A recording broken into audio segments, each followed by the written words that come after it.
I'm seeing double. Whoa. This is so cool.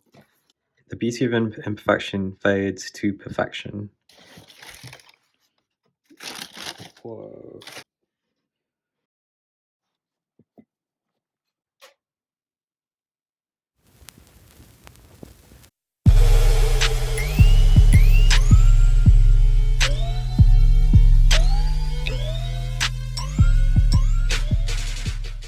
Welcome back to Offbeat Kicks, and today is a special review because I've got two pairs of shoes. So they're actually the same model, they're the Air Jordan 12 Retros. The boxes, like as you can tell, are completely different.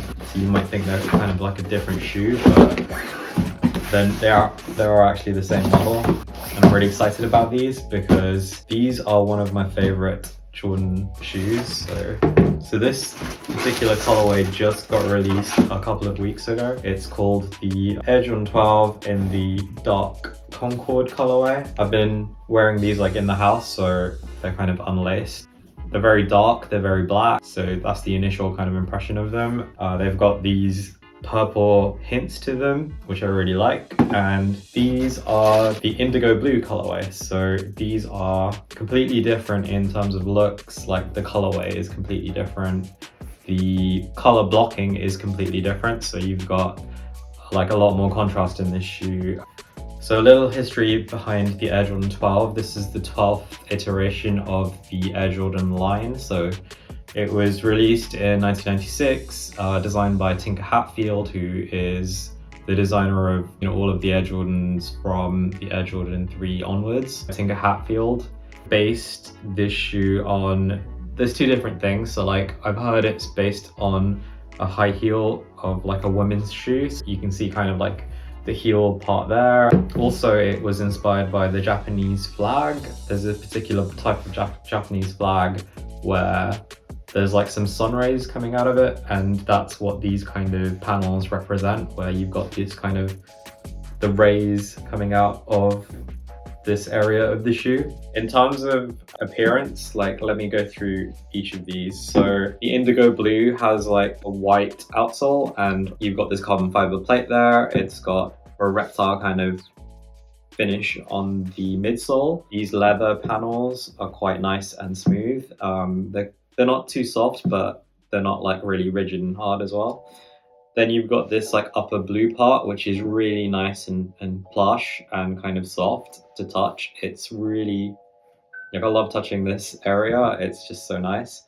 And apparently, according to the card inside the box, it says, no two pieces are alike, and with time and use, depth and fade of the indigo will reveal a look that's unique to you. And a bit about like why, the indigo is used on this shoe. It's like one of the oldest dyes to be used for textile dyeing and printing. And yeah, like I think when I went to Morocco recently and there was like a town, like I've just realized it reminds me of that town. I'll put a picture up of that, of the actual town and me in it. I can't remember the name of the town, but basically they had all the walls which are kind of painted an indigo blue color because it is like one of the oldest known dyes, and it's kind of like a traditional thing there in that region for every building to be painted that lovely blue color. So it really reminds me of that. One detail that I really like is, so like when you're just standing like that, you can kind of see a little like line coming up there with a round circle, and you probably don't know what that is unless you kind of look at the outsole of the shoe.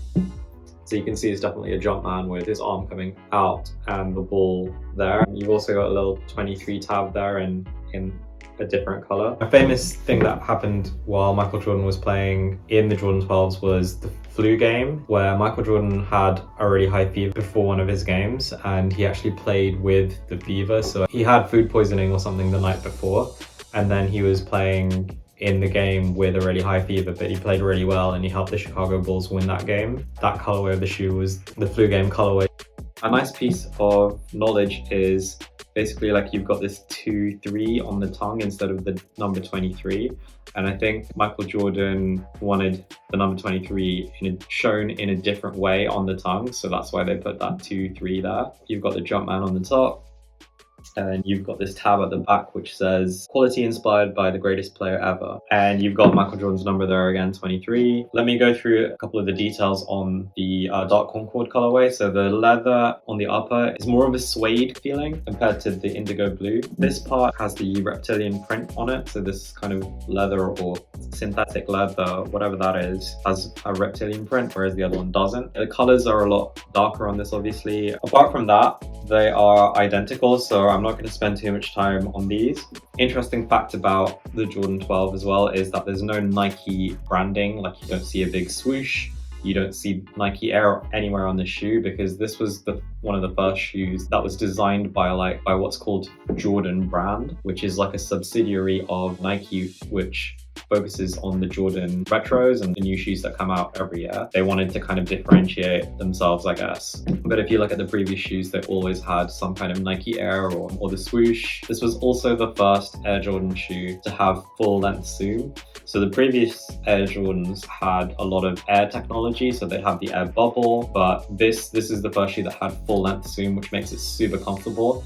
When I wear these, I can wear them all day. Also, I would recommend you go true to size in these. I don't think I've ever seen a shoe that looks like this, so it would immediately capture my attention, but it's also not so crazy that I would kind of dislike it. Yeah, I would really recommend this. If you like the review, please like and subscribe, and see you on the next one.